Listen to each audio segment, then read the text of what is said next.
Today, in the European Defence Fund, there are projects related to SDA, where the EU is contributing to the development of those kind of capabilities. There is SpaceCo, but also EDF project related to space situation awareness and SDA. Now, for the next MFF, we will strengthen and build on synergies. It's a domain where we will have to put a lot of efforts because SDA is a very sensitive domain.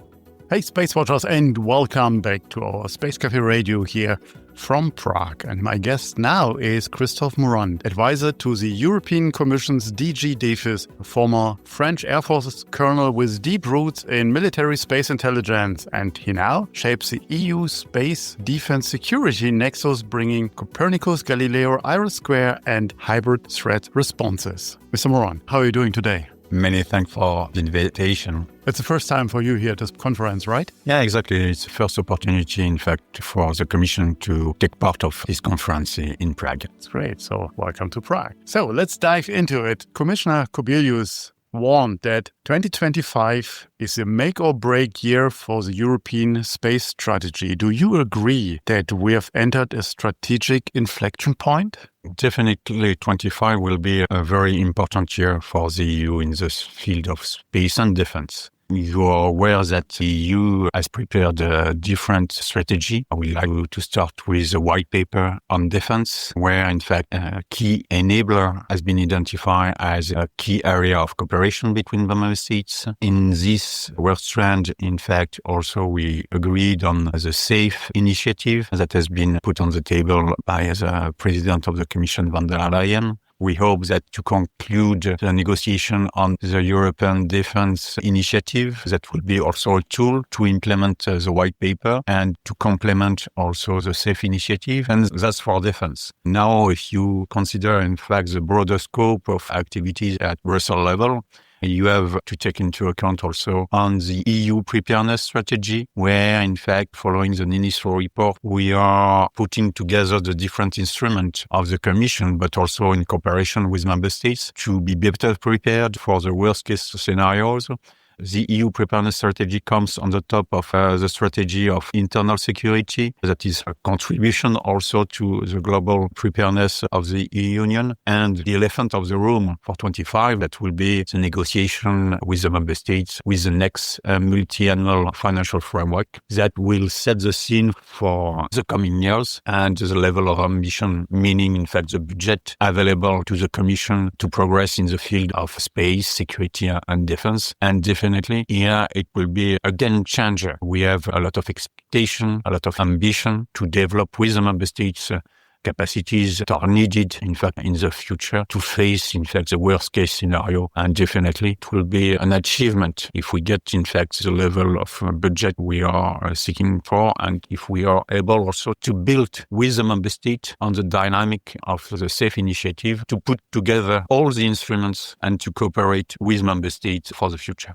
I wasn't aware that the conversations are about the MFF already starting in 2025. And you just mentioned the budget. Can you allude what's budget for the space area? No, it's too early and premature. We are working on the text of a new financial framework, but when it comes to the budget, it will be the final step of the process and the negotiation. And it is a very sensitive information and premature to discuss it. And potentially then also the changed geopolitical landscape will have an impact on that as well. You've served both in the military command and now in the EU policy. And how does your dual perspective help interpret this new EU mindset? So from peacetime thinking to defense readiness, as Commissioner Kubilius mentioned it.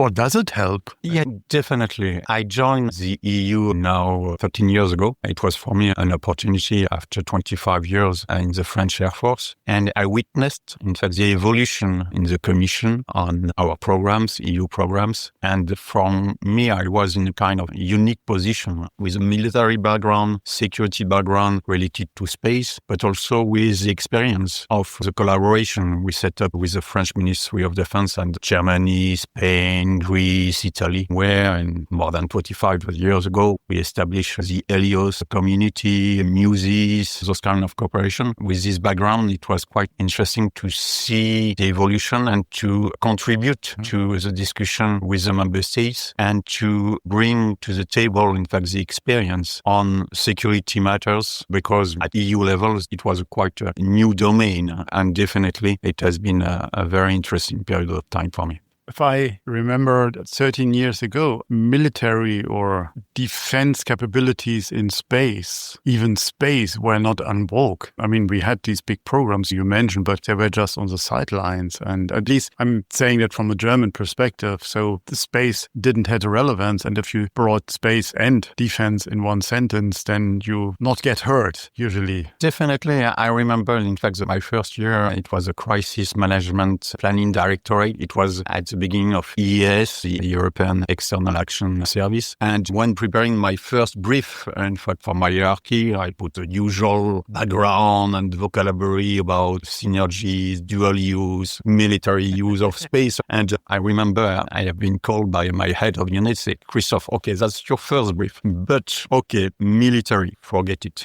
Dual use, it's not mature enough, okay? Synergies, be careful how you use it. And I see the tremendous evolution. Now we have established a few years ago the DG DEFIS dealing with defense and space. We are discussing with member states about governmental service and the possible use of the military. Then the evolution within the 10 years has been enormous. Yeah. Let's focus on the capabilities Europe must own. The commissioner mentioned in his speech last week to the 334th ESA Council, high-visit geointelligence, GEM-resistant PNT, and secure satellite communication. So where is the EU now in translating these needs into funded programs? So beyond IRIS², of course. We are, in fact, preparing the scope of the next MFF, and definitely we have identified new components that are needed at the EU level. Then we are focusing on Earth observation and radio frequency interference monitoring. Those two domains very sensitive. Then member states have requested us, first of all, to define precisely what are the user needs. And when we are talking about Earth observation, a key parameter that is the revisit time, they are asking us also to define the security requirements, because today Copernicus is not fit, in fact, for security services, and we have to have a clear understanding of what will be the level of security requirements we will put in these new components, and both for Earth observation but radio frequency, as it is linked and related to intelligence capacities. Member states have requested to define the governance.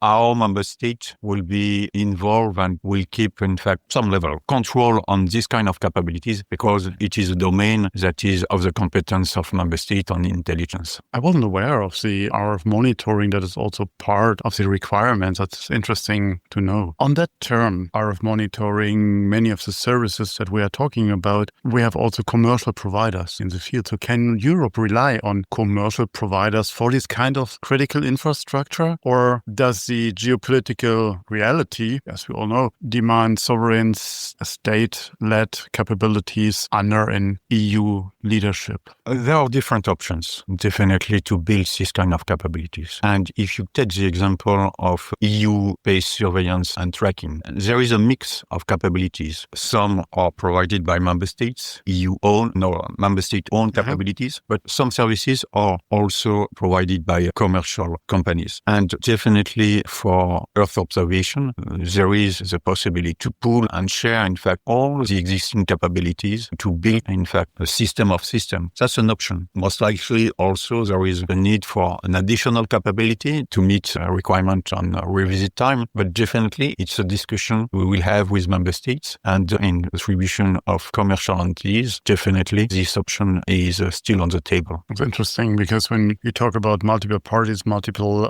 member states, multiple commercial actors, you have to talk about interoperability. You have to talk about data sharing, what classification level, and all these huge policy threats that are around it and that hinder our military forces and also our governments today. So how do you tackle that, or how do you plan to tackle that? That's part of the challenge, but also the interest. Because, as explained, member states, we consider three things: governance, security requirements, and user requirements. And when it comes to Earth observation, we performed already 2 feasibility studies with industry. Uh-huh. And the key challenge they have identified that will be to develop a common platform that will encompass different capabilities. The first capabilities will be to interface with different space components. And you are addressing the issue of interoperability. How a single platform can address, in fact, different space components. And it seems that it's feasible. Then definitely we will continue that way and to go further in the analysis. But that's an unclassified data. And I'm coming exactly to this point. In this platform, we will need, in fact, to address also classified information, because if the raw data coming from commercial assets could be fully unclassified, internally, the requester, the area of interest, some information could be classified. And that's the security requirement we have to discuss with the member states. And we can build on what has been developed, for example, for Galileo public regulated service, where, in fact, some information are highly classified when they come from the member state, but there is an anonymization process enabling the operation at EU level. Then all these kind of processes have to be considered for the next platform. It is technically feasible. Now we have to fine-tune the user requirement and the security requirement.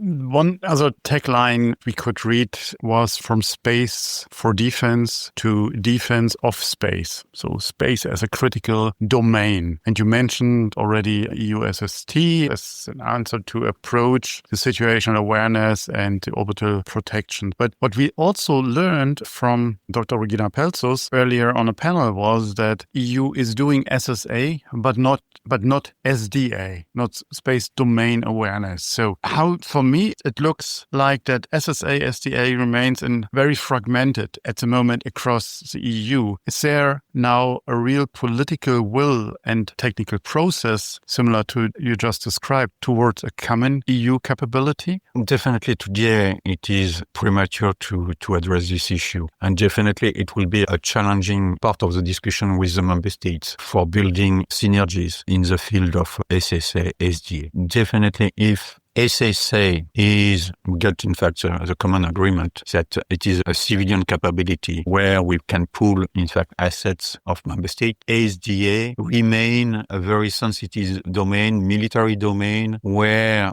the EU can contribute, but the chain of command, how we share information, definitely, if you consider Earth observation, it's already, in fact, quite challenging, but for SDA, it is even more sensitive. And as explained during the conference, today, very few member states are sharing with the EU, with ES, some SDA information at strategic level. Now, what will be the next step?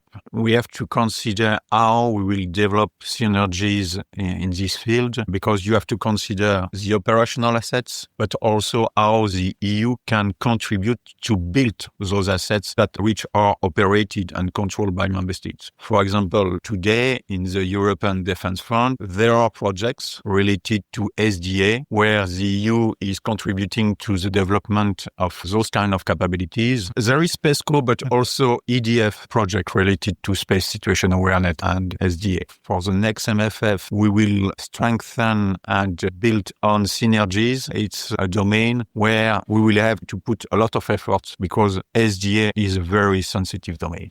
Let's talk in the last part of our conversation about the EU-ESA collaboration or potential collaboration and the synergies. So the Commissioner stressed seamless collaboration with ESA. And is this feasible structurally, or are reform steps needed, especially ahead of the ESA ministerial upcoming in November this year? Because ESA is on their way to contribute to the defense sector and does not classically come from that. So how do you see that? So what is needed to get ESA fully on board on the defense side? I strongly believe that, as expressed by the Commissioner, we have to take benefit of all the initiative to strengthen EU capabilities in the domain of space related to security and defense. All the contributions are welcome. And when it comes to ESA, I would like to stress that is on board Galileo PRS from its inception. They have built internally, in fact, the know-how how to protect classified information. And I would like to stress that for the first time for this current MFF, in fact, all the classified information generated by ESA or EU classified information. That means the owner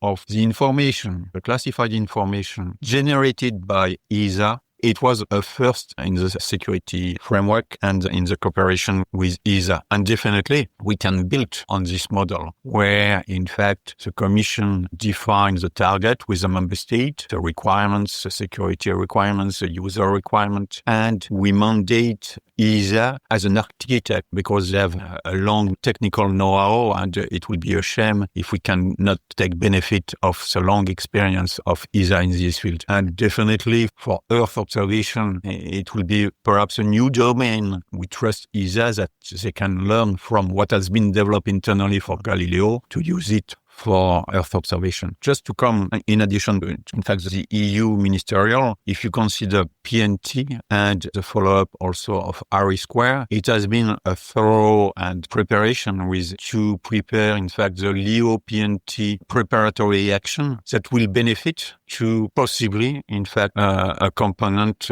contributing to Galileo PRS. Definitely, with the years, we have built trust with ESA, and definitely we are ready to continue and to build on what has been developed for Galileo PRS. I never doubted ESA's technically or scientific capabilities. They are, in my opinion, first of class, or at least the best what we have in Europe on that. But one question that might elaborate from that, looking ahead, will the EU become an operational actor in space security or remain a policy enabler? So what's the vision that DG Davis has in that? Very interesting question and a tricky question, I would say. I would like, if I may, to reformulate the question, because your perspective is a perspective today where the EU is contributing to the development of a capability. Okay? That's why we are looking ahead. Exactly. Now, I hope this summer, we will launch the initial service of GovSatcom, where the EU will operate, in fact, a capability. By the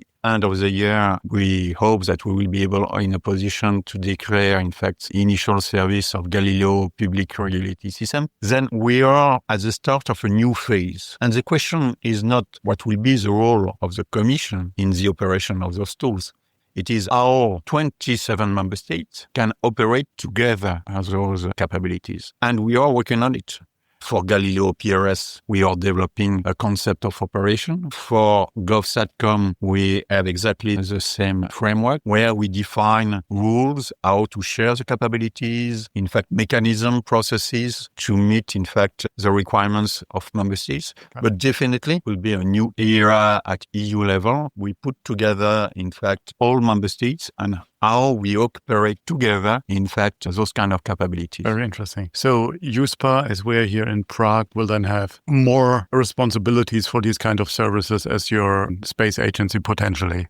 Definitely. And that's really the core role and the key role of USPA. It is how to operate those very sensitive capabilities. And that is the core business of USPA, of the Galileo Security Monitoring Center for Galileo PRS, but also for GovSatcom front desk for the access of SATCOM capabilities, but same thing for EUSST, where USPA is in charge of the front desk for the delivery of the service. Great. Last question, Mr. Morand, as a 30-second answer. What is your message, your key message to Europe's political or industrial leaders? What must they do now to ensure space sovereignty becomes reality and not just rhetoric? Challenging question.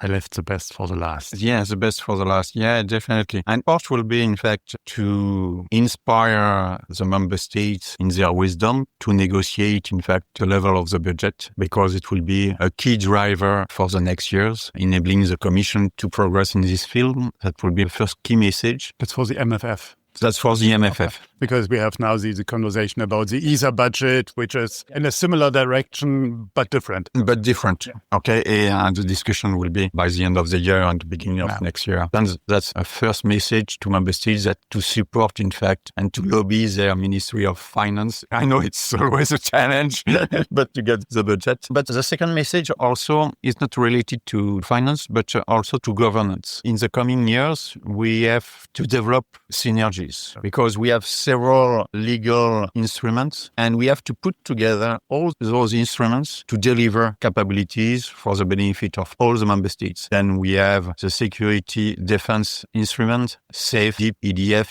We have PESCO project. We have ESA project, but I don't forget also the evolution of SATSEN. Then definitely we have to put together all those work strands and to develop a comprehensive approach to meet, in fact, the challenges we are facing today. Thank you very much for your time and this deep insights into the EU vision. Thank you very much. Many thanks. And if you have further questions, reach out to us at radio@SpaceWatch.Global. If you like these or other episodes of Space Café Radio, leave us a rating on your preferred podcast platform. It is the currency of today. And if you want to stay on the pulse of the space industry, please visit our website at www.SpaceWatch.Global and subscribe to our newsletters. And of course, don't forget to become a Space Watcher.